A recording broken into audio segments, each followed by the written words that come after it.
Saudi প্রবাসী কলিজা টুকরা বোন, ভিডিওটা এড়িয়ে যাবেন না। আপনার একটি ভুল সিদ্ধান্ত হতে পারে প্রবাস জীবন সারা জীবনের কান্নার আহাজারি। বলতেছিলাম, সৌদি আরবে অনেক শত শত প্রবাসী শ্রমিকরা বাঙালি বোনরা এসে থাকেন। অনেক ক্ষেত্রে দেখা যায় কফিলের নির্যাতন, অনেক ক্ষেত্রে দেখা যায় কোম্পানির নির্যাতন। সেই নির্যাতন সহ্য না করে আমরা কি করি, কোম্পানি কিংবা কফিলের হাত থেকে ছুটে আসি।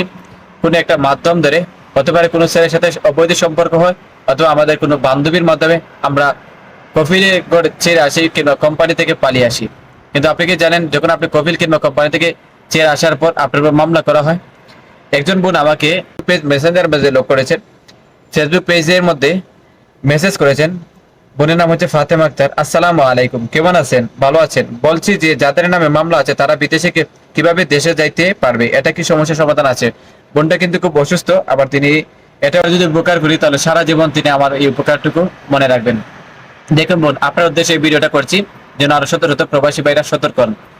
পরিষ্কার ভাষায় বলে দিচ্ছি, যাদের উপর মামলা রয়েছে, যাদের উপর জরিমানা রয়েছে, দেখা যাচ্ছে আপনার কোম্পানি আপনার মামলা করেছে, যে কোনো ধরনের মামলা হোক, যে কোনো ধরনের জরিমানা হোক, সেটা আগে আপনার পরিশোধ করতে হবে।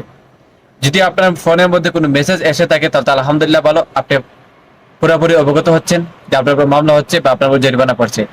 যাদের উপর কোনো মেসেজ আসছে না বা আপনি বাংলাদেশ যেতে পারছেন না, সর্বপ্রথম যে কাজটা করতে হবে, নাম্বার 1, পুলিশের ধরে দেওয়ার পর আপনার ছেড়ে দিচ্ছে, আপনার যাওয়া থেকে পিন উঠাতে হবে আপনার অ্যাকাউন্ট নাম্বার দিয়ে। পিন তোলার পর ওখানে আপনাকে বলে দিবে আপনার কি ধরনের সমস্যা রয়েছে। আর মামলাটা সমাধান করে একমাত্র মাধ্যম হচ্ছে সৌদি আরবে যাওয়াজাত। কোনো দালাল কিংবা এজেন্সি টেবিলস আপনার মামলা সমাধান করে দিতে পারবে না। তাই দ্রুত আপনি সৌদি আরবে যাওয়া যেতে চান, ওখানে গিয়ে বলুন আমার উপর মামলা করা হচ্ছে, এটা কিভাবে সমাধান করব। ভিডিওটি সবাই দেবেন, প্রবাসী বন্ধুরা যেন সতর্ক থাকেন।